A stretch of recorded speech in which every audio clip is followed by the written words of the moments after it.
I'm just leaving the White House, where President Trump just acknowledged that the rioters who stormed the Capitol on January 6th, maybe even some of the ones who attacked police officers that day, could be getting a check from the federal government. Has now set up a nearly $1.8 billion fund to pay his allies who believe that they were wronged by the Biden Justice Department. This is your taxpayer money. As many of you know, I was there on January 6th reporting. I saw police officers being outnumbered and overwhelmed as rioters stormed the Capitol that day.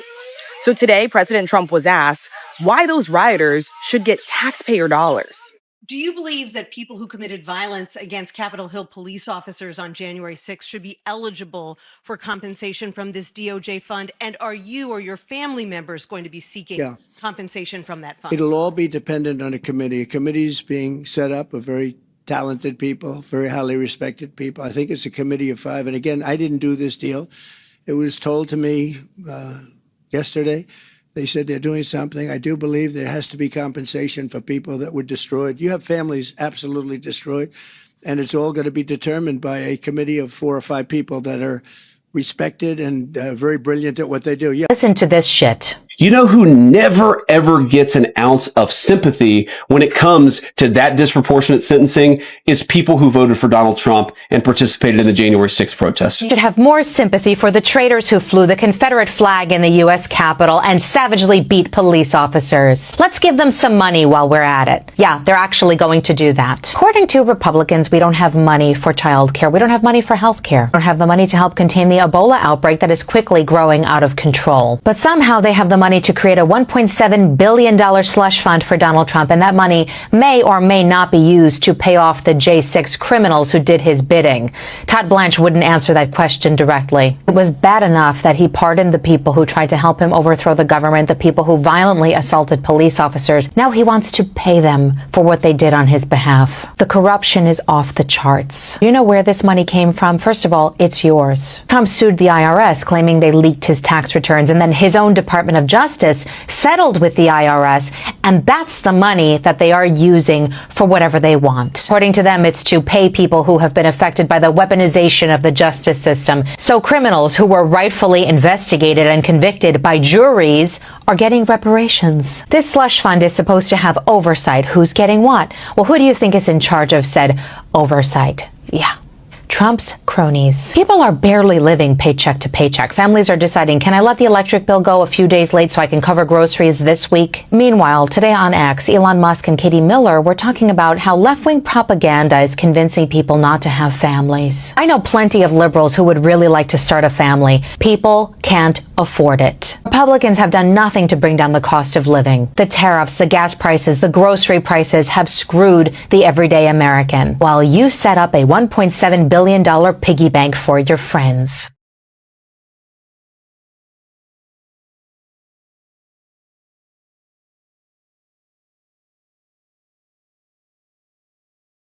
Did you hear about the biggest heist in American history? It didn't happen with masks and guns. It happened in a federal courtroom. Donald Trump sued the IRS. But wait, Trump is the president. He controls the government. He is the plaintiff and the defendant. And guess what? He just settled the case with himself. The result? A $1.7 billion slush fund of your tax money. Who gets the payout? January 6th rioters who are suing the government. He is shaking hands with himself and picking your pocket to pay off his private army. This isn't justice. It is corruption in broad daylight.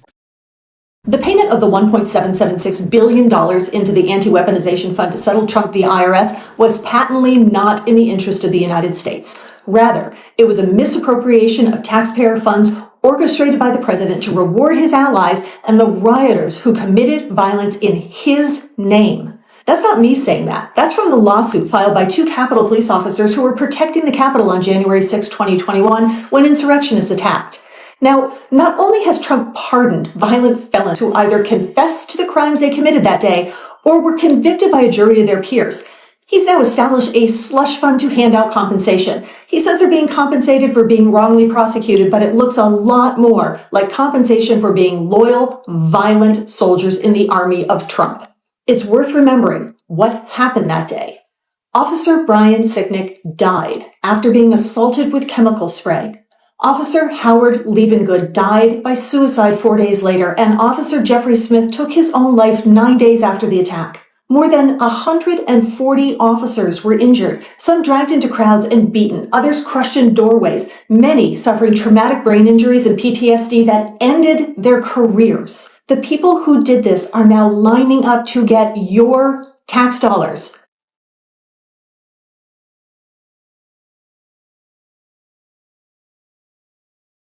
Do you still trust Trump? He diverted 1.8 billion, which was supposed to compensate these officers. Hey everybody, it has been a long week, but I finally have some good news for you. Our Congress is showing signs of life. Republicans on Capitol Hill are melting down over Trump's $1.8 billion slush fund. It has derailed their efforts to fund Trump's immigration agenda, and it's looking like they might actually say no to Donald Trump for once. I'm Liz Oyer, the former pardon attorney for the Department of Justice. This week, the Senate was expected to pass a filibuster-proof bill that would fund ICE and Border Patrol for the next 3 years. This was a top priority for Republican senators because it was a top priority for Donald Trump. Trump demanded that they have a bill on his desk by the end of the week. They were very close to finalizing the bill, but yesterday, everything started to fall apart. Republicans were caught off guard by the slush fund announcement, and many did not like it. One said it was like Trump dropped a bomb on them. The Senate Majority Leader, John Thune, said he was not a big fan of the idea, and others had concerns as well. Todd Blanche, the acting attorney general, went up to Capitol Hill to try to shore up support for the slush fund. He met with Republican senators and tried to persuade them to get on board. They're suing Trump because of this. Instead of allocating the money where it's supposed to go, Trump decided to divert the money to his account. See now what is happening. As the week begins, there are now 3 federal suits challenging this $1.7 billion Trump slush fund. 3 federal suits for now. There could be more because this thing is so unpopular. It's the political version of a sulfur mine. It just stinks, and you can't deny that this thing stinks. Among the federal lawsuits here in Washington, D.C., there's a suit filed by a group called Citizens for Responsibility and Ethics in Washington, a watchdog group that's been around here a while. They have had success in federal courts against the Trump administration. They're arguing that this thing is a jaw-dropping piece of corruption, self-dealing, and that the court should intervene. There's also another suit from the former Capitol Police Officer Harry Dunn and the D.C. Police Officer Danny Hodges, who works just down the road with the D.C. Police Department. They're arguing that if the January 6 rioters are paid off out of this slush fund, the government, taxpayers, would be subsidizing some people who menace and threaten them to this day, that they would be adversely impacted. And down the street in Alexandria, Virginia, at the federal court in the Eastern District of Virginia, a group has filed a civil suit there, including a former January 6 prosecutor. They're making the argument there that this is political favoritism to one-party supporters, one-person supporters, over the others. We're waiting for court dates, for hearing dates. There are deadlines coming up in these legal cases. They may take precedence over the efforts to pass legislation to outlaw the fund, but it clearly shows people are so outraged by this sulfur mine of a piece of legislation, they are ready, willing, and now able to fight over it. There's a not-so-secret message in the Department of Justice's new nearly $1.8 billion so-called anti-weaponization fund that you might have missed.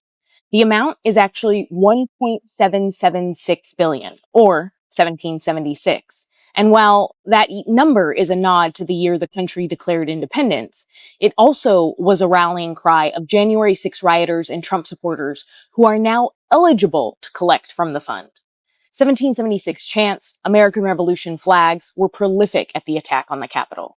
Extremism groups like the Proud Boys made explicit references, writing 1776 returns. I talked to former DOJ prosecutors, congressional investigators, officers, and extremism researchers who all said that dollar amount, $1.776 billion, is no coincidence, and it sends a message, quote, if you commit crimes in the name of Trump, you're going to be pardoned and you're going to be enriched. One former January 6 prosecutor warned, that if millions flow into the pockets of Proud Boys and Oath Keeper members, it could help them purchase weapons, rebuild their ranks, and likely encourage more acts of political violence.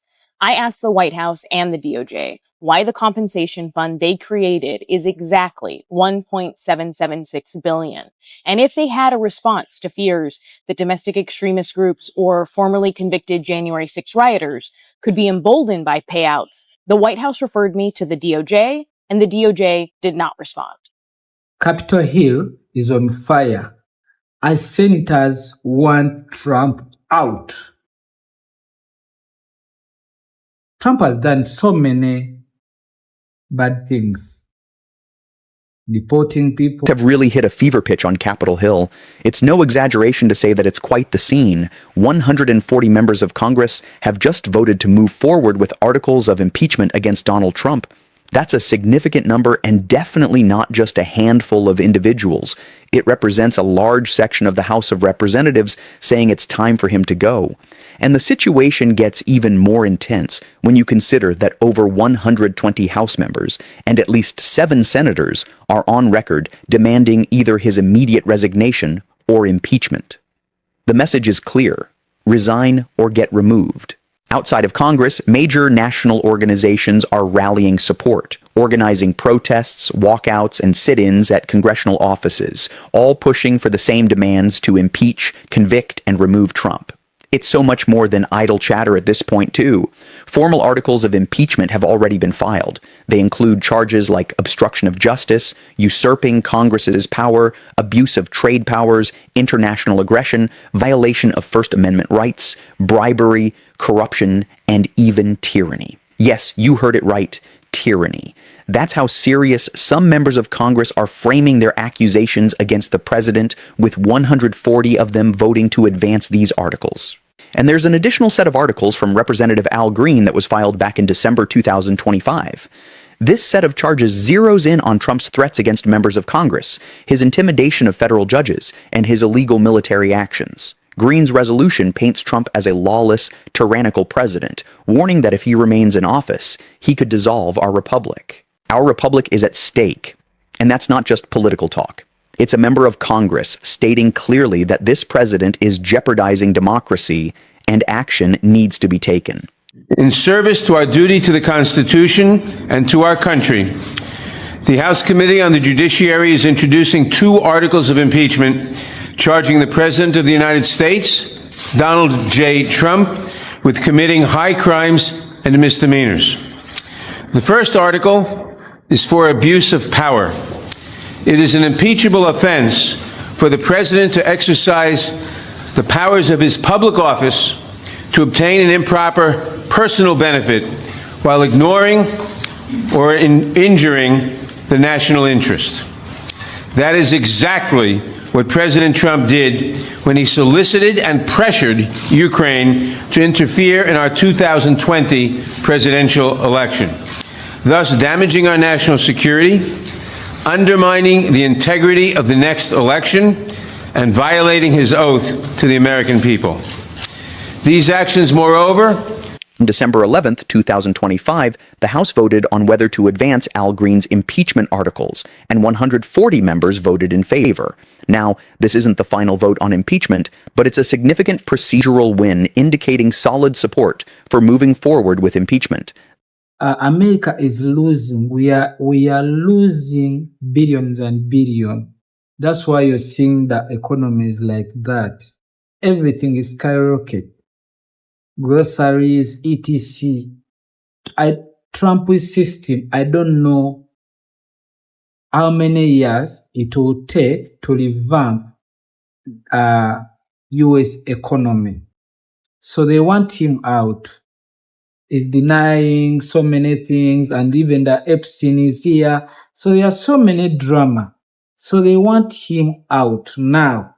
Let us see what they are saying. As President of the United States. In fact, he'd be 82 years, 7 months, and 6 days when his term would end in January of 2029. So what happens if Donald Trump dies or becomes incapacitated and can no longer serve as president? Section 1 of the 25th Amendment states that in that event, the vice president becomes the president automatically. So I'm going to state it plainly. J.D. Vance is a heartbeat away from the presidency of the United States. Within 45 minutes of that gavel coming down, J.D. Vance is standing before Chief Justice Roberts with his hand raised, taking the oath of office as the new president of the United States. And somewhere in the White House residence, Donald Trump is watching the coverage on a television screen, completely alone except for a handful of remaining aides, staring in stunned silence as the reality of what has just happened crashes over him. His presidency is gone. Just gone. Taken from him not by voters, not by term limits, and not by the slow grinding machinery of the justice system, but by the swift constitutional mechanism of the 25th Amendment, wielded by his own party. She wasn't his first pick for Attorney General. Such a nice person. But Pam Bondi was always a Trump loyalist. One of the first cabinet members, confirmed by the Senate, she was a MAGA favorite, mainly because of her stated commitment to release all the Jeffrey Epstein files. The FBI investigation into the notorious child sex trafficker with high-profile links. She told Friendly Media his client list was on her desk. She was prepared to release it. But her inability to stop the questions over Epstein, her failure to follow through against the president's perceived enemies, frustrated him. And her departure is the latest but biggest upheaval at the Justice Department in Trump's second term. Pam Bondi, who was supposed to be Trump's ultimate legal protector, the person installed specifically to shield him from accountability, looks at the evidence that has been assembled. She reads the witness transcripts. She examines the documents. She consults with her own legal advisors about her own potential exposure, and she reaches the conclusion that staying loyal to this president means risking her own law license, her own reputation, and potentially her own freedom. So she walks. She submits her resignation effective immediately, and her departure becomes the signal that everyone in the cabinet has been waiting for. If the person whose entire job was to protect Trump legally has decided that he is indefensible, then what does that say about the situation for everyone else?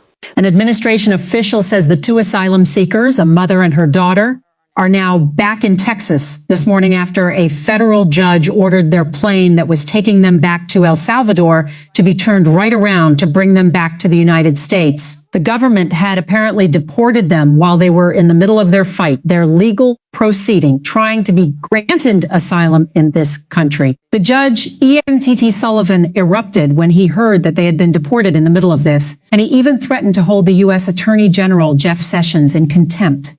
The mother goes by the name of Carmen, and she came to the U.S. from El Salvador with her young daughter after what she says were in her words, 2 decades. And this way, when I get out of office in, let's say, 8 or 9 years from now, I'll be able to use it. I'll be able to use it myself. Two police officers who defended the U.S. Capitol during the January 6th attack are now suing to stop the Trump administration's new $1.776 billion anti-weaponization fund. The fund was announced earlier this week by the Justice Department as part of a settlement tied to President Trump's lawsuit over leaked tax returns. Now, according to the DOJ, the money is meant to compensate people who say they were harmed by politically motivated investigations or government weaponization. But retired Capitol Police Officer Harry Dunn and D.C. Metro Officer Daniel Hodges say the program is unconstitutional and could end up benefiting January 6th rioters, including people convicted of assaulting police officers before later receiving pardons. Now, in their lawsuit, they described the funds as taxpayer-funded slush fund that could encourage future political violence. Acting Attorney General Todd Blanche has defended the program, saying it isn't designed for any one political group and that an independent commission will decide who qualifies. Still, during congressional testimony, Blanche refused to rule out payments to January 6th defendants, which sparked backlash from both Democrats and some Republicans. This is an outrageous, unprecedented slush fund that you set up. Simple question. Will individuals who assaulted Capitol Hill police officers be eligible for this fund? Well, as it makes plain, anybody is just let me know if they're eligible for the fund. As was made plain yesterday, anybody in this country is eligible to apply if they believe they're a victim of weaponization. And Senator Tom Tillis reacted to the lawsuit filed by the officers, calling the fund absurd. You know what? I hope they have standing, and they may have standing if they happen to be some of the ones who were assaulted, the ones that I saw bloody and bruised, to those folks. I think every single one of them hopefully have standing and will have that opportunity to do that. I think it's irresponsible. It sends a signal, hey, go breach the Capitol, destroy the building, assault police officers, and you may even get compensated for someday. That's absurd. The fund will be managed by a 5-member commission and paid for through the Federal Judgment Fund. And any unused money would go back to the government once the program expires in 2028. Meanwhile, former HHS spokesperson Michael Caputo had already filed a claim seeking $2.7 million from the fund. In a letter to Blanche, he argued that the FBI's Crossfire Hurricane and Mueller-era Russia investigations unfairly targeted him and caused serious financial and personal damage to his family. The president sued himself. He sued the IRS, but essentially he was suing himself. And then he settled with himself for $1.7 billion to be deposited into a slush fund that the president can use at his discretion to reward his political supporters. We found out just hours ago that in that settlement is included a provision that stops the IRS from auditing the president or his family. So instead of ending the Iran war, instead of trying to do something about these spiraling prices and costs that are being borne by families and the federal government, the president has spent the last few weeks reaching his hand into the Treasury, stealing from the American people $1.7 billion to be put into a slush fund that he controls to reward his political supporters, and securing an agreement with the IRS that no matter how much fraud or illegality he and his family and his business entities engaged in, they are getting off scot-free. Everybody else in this country plays by the rules, can be audited by the IRS, is subject to the tax code. The president, as of today, no longer subject to the tax code. His past fraud, his past illegality has been immunized. And he's getting $1.7 billion of your money to give away to his political supporters. That's why the war is still happening. The sitting president in the history of the republic. And in the days immediately surrounding that vote, the Capitol was operating in a state of constitutional crisis that had no precedent in American history. The day before the second impeachment vote, the House had passed a formal resolution calling on Vice President Mike Pence to invoke Section 4 of the 25th Amendment to declare Trump unable to serve and to assume the powers of the presidency himself immediately, with days remaining in Trump's term. Vote tools, impeachment, and the 25th Amendment were on the table simultaneously. A majority of the House was formally and officially saying that the sitting president was a danger to democracy and national security, and that his removal from office before the end of his term was necessary. The magnitude of what was happening was understood by everyone in the chamber and everyone watching, that the constitutional system was being pushed to its limits, that the most serious accountability mechanisms available under American law were being activated at the same time, and that the country was witnessing a moment that would reshape the historical legacy of the Trump presidency permanently. Come on. First president impeached twice. Bipartisan yes votes.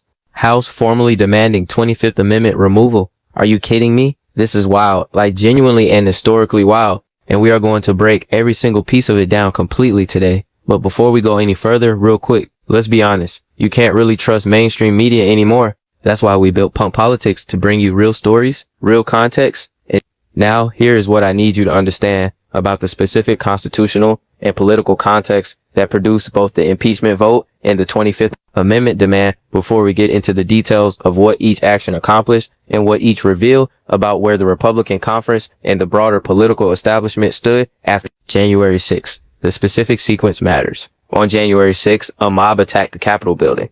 For hours, while the attack was in progress, Trump did not call it off, did not issue a statement directing the attackers to stand down, did not call the National Guard, did not take the actions that everyone in the constitutional position of commander-in-chief would be expected to take in response to a violent attack on a co-equal branch of the federal government.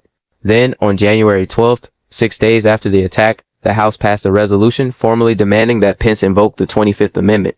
And on January 13th, 7 days after the attack, with 7 days remaining in Trump's term, the House voted to impeach. That compressed timeline, attack on January 6th, 25th Amendment demand on January 12th, Impeachment on January 13th is the specific and documented. Under the authorities vested in me as the President of the United States, I'm officially invoking Section 740 of the District of Columbia Home Rule Act. You know what that is?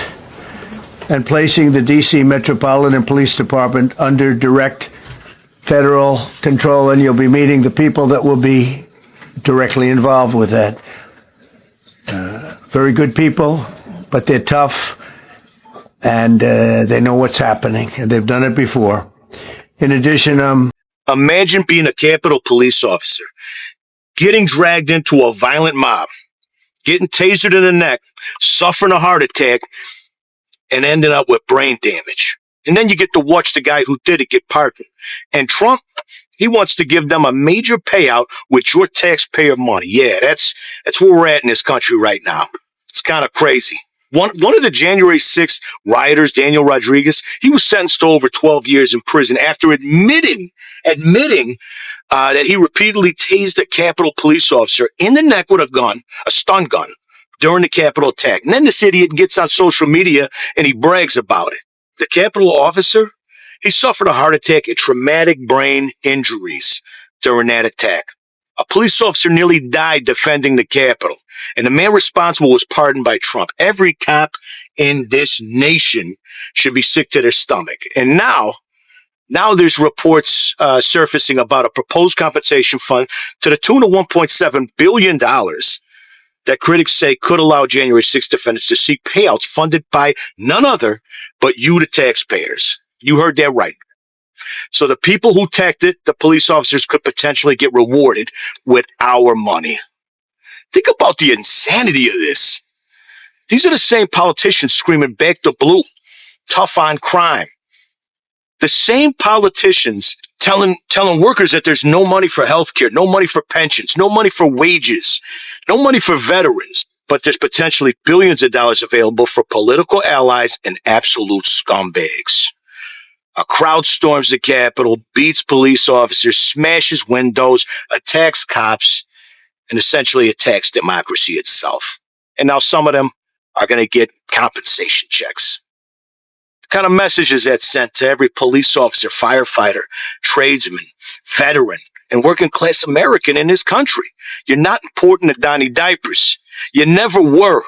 Instead of thinking about working people are struggling to survive right now. Families are struggling to pay for childcare.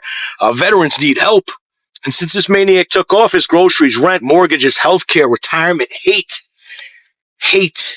they're all through the roof right now. And if you listen to him, he'll tell you, he don't care. Look, this current administration is talking about giving your money to people who hurt policemen out there doing their job. That's not patriotism. That's political corruption wrapped in an American flag. The Union Proud Warrior is going to call it exactly what it is. It's a shit show. Are you okay with your tax dollars going to J6ers? Tell us what you think in the comments. Governor, quick question for Midas Touch. Yeah. What do you make of this $1.776 billion fund that It's Trump's a criminal proposing enterprise. It's not just corruption. It's not just graft. It's a full-on criminal enterprise, and it needs to be shut down. It needs to be stopped. It's disgrace. And I count on my congressman to do it. So, sorry. What began as a tense internal disagreement behind closed Capitol Hill doors has now transformed into a full-scale confrontation between Trump loyalists, establishment Republicans, fiscal hardliners, and a growing bloc of conservative rebels, openly challenging the direction of the party itself. And tonight, one question is dominating conversations across Congress, cable news networks, donor circles, and Republican campaign headquarters nationwide. Has Donald Trump begun losing control of the Republican Party he once dominated absolutely? Shockwaves spread through Capitol Hill after several Republican lawmakers unexpectedly broke ranks during a high-stakes legislative showdown tied to party leadership strategy, federal spending negotiations, and internal election positioning ahead of the next presidential cycle. According to multiple congressional observers, Trump allies entered the week expecting discipline, unity, and rapid compliance from Republican lawmakers. Instead, they encountered resistance, public defiance, and political humiliation broadcast live before the entire country. Inside the House chamber, tensions reportedly escalated rapidly as closed-door negotiations collapsed. Conservative holdouts accused party leadership of abandoning core promises on government spending, border enforcement, and institutional reform.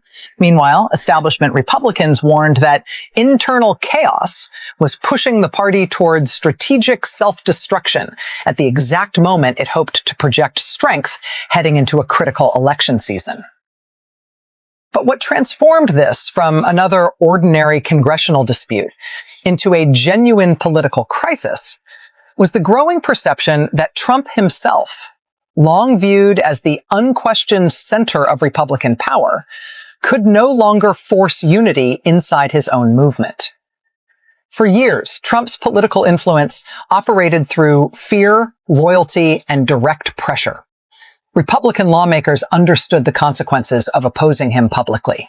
Endorsements could disappear overnight. Primary challengers could emerge instantly. Political careers could collapse within days after crossing Trump publicly.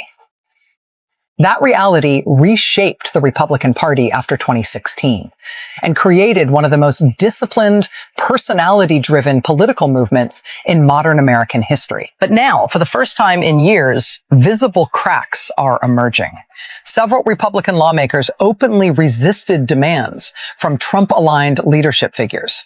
Others reportedly ignored direct pressure campaigns from conservative media allies attempting to force compliance. Behind the scenes, congressional staffers described panic spreading across party leadership offices as vote counts became increasingly unstable. The symbolism alone was devastating. A movement built around strength suddenly appeared vulnerable. A political machine once feared for its unity suddenly looked fractured. And perhaps most dangerous of all for Trump's allies, the rebellion unfolded publicly, giving both political opponents and nervous Republican donors a direct view into the internal instability now threatening the party's future. Inside the White House orbit, political strategists reportedly began emergency discussions over damage control, messaging containment, and broader concerns that the Capitol Hill revolt could trigger additional Republican resistance on future legislative and campaign priorities. Analysts immediately began comparing the moment to previous periods of internal party collapse that historically weakened presidential influence during critical election cycles. Meanwhile, Democratic strategists watched closely as Republican infighting dominated national headlines, potentially distracting conservative leadership from larger geopolitical and economic battles already placing enormous pressure on Washington. Because this crisis is not unfolding in isolation.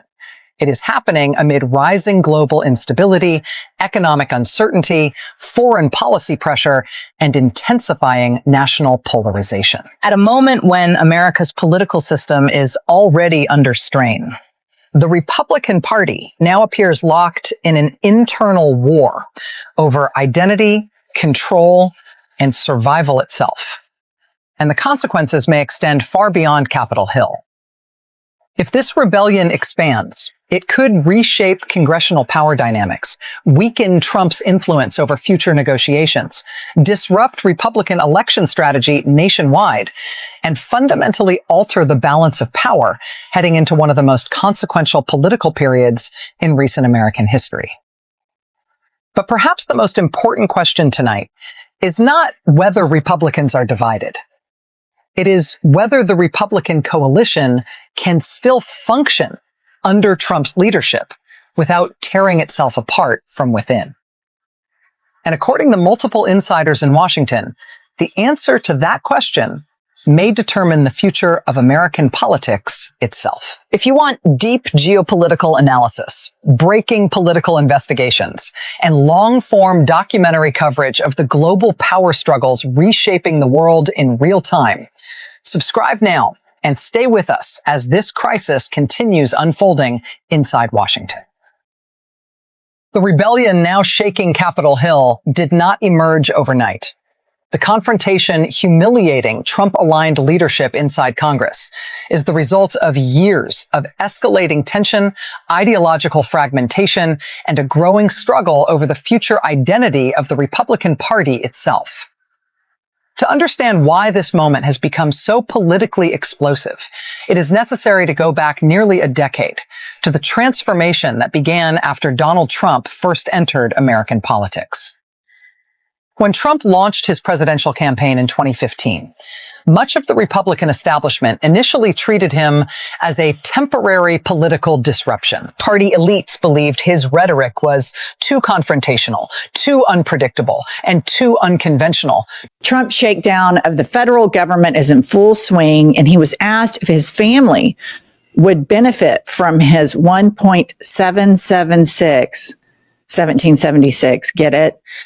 Thievery slush fund. Let's play the clip. The Justice Department has this new fund that was announced today, $1.7 billion. Yeah. Why should taxpayers pay for the January 6ers? Well, it's been very well received. I have to tell you, I know very little about it. I wasn't involved in the whole creation of it and the negotiation.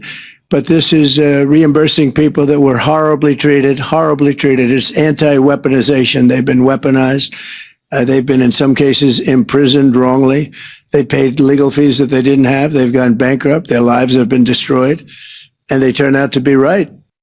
Pumps, do you think he's setting this up right before the midterms so that if there's another, violent protest, insurrection against the election results, his most cultish supporters will go, oh, there's a lot of money in this for me? There is not a doubt in my mind that he is trying to send a message. If you want to engage in the overthrow of the government, if I or my administration's handpicked people lose, please storm your voting districts, storm your state capitals, storm your electors. And here's the thing. He is doing everything he can to whitewash the crimes committed on January 6th, the coup that he engaged in, the seditious conspiracy to overthrow the United States government. And he is making law-abiding taxpayers pay for all of these people. And it turns out the majority of these people at January 6th had either committed other crimes or since then committed other crimes. And I would just like to say that history will not judge Trump the way he wants to be judged. And if he wants to start a fund for people who have been wronged and had weaponization of the federal government sent to them, give a settlement to Renee Good's family, Alex Preddy's family, all of the protesters that have been arrested, all of the detainees who are in this country legally or who have not committed crimes. This enrages me to the core of my being. I would just say that that's never going to happen in a Trump administration. We are never going to have an investigation into the deaths of Renee Good or Alex Preddy. While he and his regime are in power, the whitewashing will continue, but the whitewashing didn't start with him. It started with the Democrats. Yeah. The Democratic Party, when Joe Biden put Merrick Garland as Attorney General, the burden always falls on us to be the party of law and order. The burden falls on us to uphold the Constitution. This is just a continuation of lackluster accountability that started under Biden. And of course, if the guy who incited the insurrection, of course, if he wins again, this whitewashing will ensue. So this, to me, I am 0% surprised. I'm shocked that he's not taking more money for himself personally. I have the worst of expectations. Cannot have $1.7 billion to take care of the Oath Keepers, to take care of Proud Boys, to take care of insurrectionists who attacked this Capitol. 150 police officers were injured or killed on that day when Donald Trump incited that riot. He cannot be allowed to have $1.7 billion to take care of them. What the hell is happening? Mind you, this man knows that teachers are underpaid and he wants to use taxpayer funding to pay or to bribe the MAGA base, those that he literally released from prison, because January 6th is a day of disgrace for America. A day of disgrace. What kind of world are we living in? I can't believe this. The man literally abused power and law of Americans. And you're trying to bribe the MAGA base. Even those ones that came out of prison says they realized what they did was a mistake. Police officers were injured. Some of them were killed. And now this man wants to bribe, take back the loyalty of the MAGA base. They are already woken up. The Justice Department has this new fund that was announced today, $1.7 billion. Yeah. Why should taxpayers pay for the January? Well, it's been very well received, I have to tell you. I know very little about it. I wasn't involved in the whole creation of it and the negotiation. But this is reimbursing people that were horribly treated. It's anti-weaponization. They've been weaponized. They've been, in some cases, imprisoned wrongly. They paid legal fees that they didn't have. They've gone bankrupt. Their lives have been destroyed. And they turn out to be right. I mean, it was a terrible period of time in the history of our country.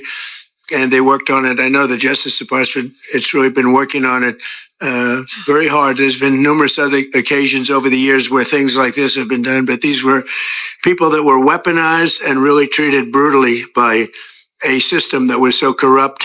Mr. Attorney General, this is an outrageous, unprecedented slush fund that you set up.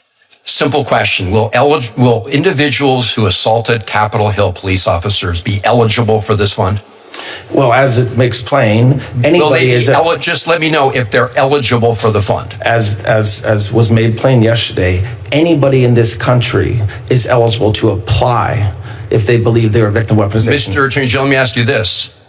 Are there going to be rules that say that if you've assaulted a Capitol Hill police officer or committed a violent crime, you will not be eligible? Why not make that a rule? I expect that, because I'm not one of the commissioners setting up the rules, I expect that there will be rules. You're appointing 4 of the 5 members, aren't you, Mr. Attorney General? Pardon me? You're appointing 4 of the 5 members. I am appointing all 5 members. You can certainly set up the rules. I would hope you would make a rule that anyone convicted of assaulting a police officer or a violent crime is simply not eligible. They should not apply.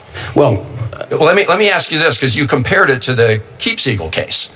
But I think you know full well that in that case, the settlement agreement was approved by a federal judge, including the payments to people who were not originally parties to the lawsuit. No federal judge has approved this fund, have they, Mr. Attorney General? No federal judge did approve this. So that's a big difference between this case and the case that you compared it to. No, it's not. Well, did a judge sign off on this case? No. A judge did sign off on the other one. Yes, but your question was whether it's a big difference. It's not. Of course it is, because that allows for an independent person to look at it rather than the There was no independence. There was no independence. There was a single commissioner. A judge signed off on it. A judge had nothing to do with deciding the money. There was a judge who looked at it and signed off on it. So to compare that case to this one is incredibly deceptive. Okay, so it seems like we're about to see a battle between common sense and power. And since common sense is not that common these days, it seems like the outcome is already decided. But 2 police officers who defended the U.S. Capitol from the violent mob of MAGA rioters on January 6 in 2021 have filed a lawsuit against the Trump administration. The officers say the $1.8 billion anti-weaponization fund that Trump is using to provide aid to the criminals involved in the riots is both illegal and dangerous. Meanwhile, Enrique Tarrio, the former leader of the terrorist organization the Proud Boys, has already stated he's expecting to receive $2 to $5 million. And others like him have already begun filling out the application process.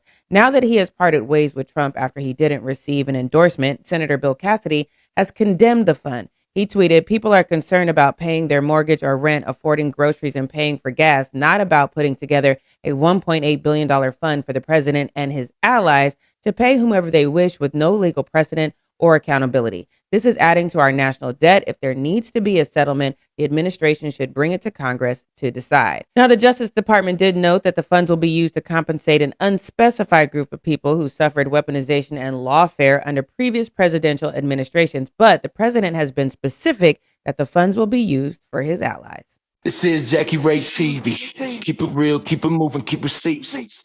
President of the United States spent Memorial Day morning lashing out at Republicans and Democrats alike as the Iran deal that he is trying to execute is being criticized from all sides. At the same time, the bill has officially been introduced in Congress by a Republican, a bipartisan piece of legislation to put an end to Donald Trump's weaponization slush fund, the $1.8 billion taxpayer-funded fund to give money to his allies, including January 6 defendants. And while he's not happy, as Republicans on Capitol Hill worry that his personal grievances are overshadowing any effort to try to win in November, it doesn't look great. Gas prices continue to rise. The Ebola outbreak continues to spread. And we're learning this morning that there was a possible data breach for Trump Mobile. Over 20,000 personal users' information of personal information may have been leaked, and they're investigating that right now. Like, comment, share, and if you can, subscribe to support my work, specifically my Substack, link below. It would mean the world to me. We're going to be covering Pam Bondi's testimony on Capitol Hill live for you this week. It's going to be a very busy week, so make sure to subscribe to stay in the know and to support independent journalism. This morning, this is what the president posted on Memorial Day. Quote, "Happy Memorial Day to all, including the Democrats who disrespect our military and all of the tremendous success that it has had over the last year. God bless those who have made the ultimate sacrifice." You're not supposed to say Happy Memorial Day. Memorial Day, today, we pause to honor the Americans who gave their lives in service to our country. We may never forget their sacrifice or their families and loved ones they left behind. This message, however, is political in nature on Memorial Day, but it's what we've come to, it's what we've become accustomed to with this president. Thank you for watching Great Minds Blacks.